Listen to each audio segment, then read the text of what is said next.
Grand général carthaginois, ennemi juré des Romains et un des plus grands commandants militaires de notre ère, aujourd'hui, on explorera les origines et l'histoire d'Hannibal Barca.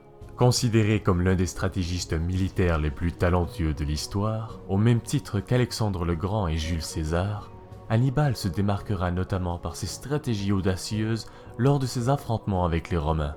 L'historien militaire Theodore Harold Dodge lui donna même le titre de père de la stratégie pour tous ses exploits.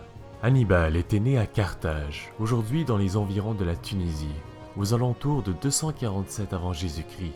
Son père était le grand général carthaginois Hamilcar Barca, qui lui-même avait engagé la guerre avec les Romains, mais se verra vaincu lors de la première guerre punique. Il passa alors toute sa haine des Romains à son fils, et le fit promettre de tout faire pour les écraser à son tour lorsqu'il prendra commandement de l'armée une fois adulte. C'est à 26 ans qu'Hannibal se vit donner le commandement d'une armée et qu'il partit consolider le contrôle carthaginois en Ibérie. C'est durant ces années-là qu'il maria la princesse ibérienne Imilce, avec qui il aura un enfant. Et c'est également durant ces années-là qu'il recruta plusieurs tribus ibériennes dans son armée.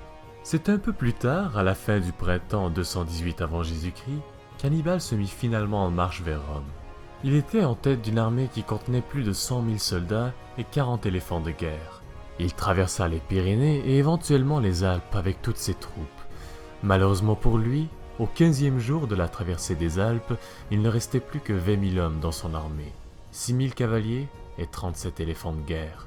Lorsqu'il arriva en Italie, Hannibal se vit mettre à l'épreuve par l'un des plus grands généraux romains de cette ère, Cornelius Scipion, plus connu sous le nom de Scipion l'Africain. Pendant 3 ans, les deux stratèges militaires ne cessaient de s'affronter, notamment dans les batailles de Tessin, de Trébie et de Tracymène, et finalement, la plus incroyable, la bataille de Cannes. Sans aucun renfort venu de Carthage, Hannibal avait été en mesure de gagner la plupart de ses batailles en terrain ennemi seulement grâce à ses stratégies militaires inégalées jusque-là. Personne n'avait jamais défié Rome à ce point. Les Romains se rendirent vite compte du danger potentiel qu'Hannibal représentait. Leur défaite à Cannes avait ébranlé la stabilité romaine et fit d'Hannibal le cauchemar de Rome. Malheureusement pour lui, cette victoire sera de courte durée.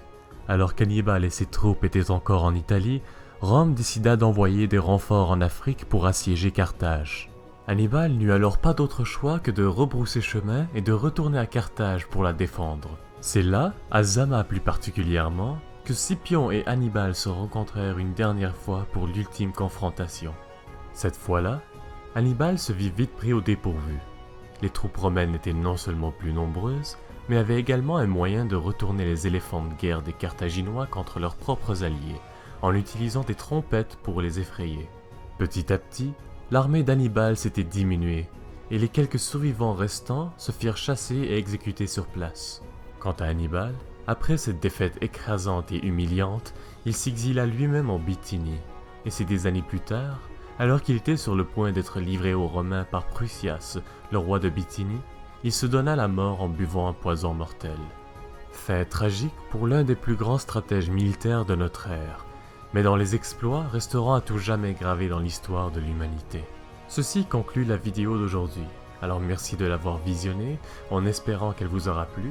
Si vous voulez voir davantage de vidéos sur l'histoire et la mythologie venant des 4 coins du monde, n'hésitez pas à vous abonner à la chaîne.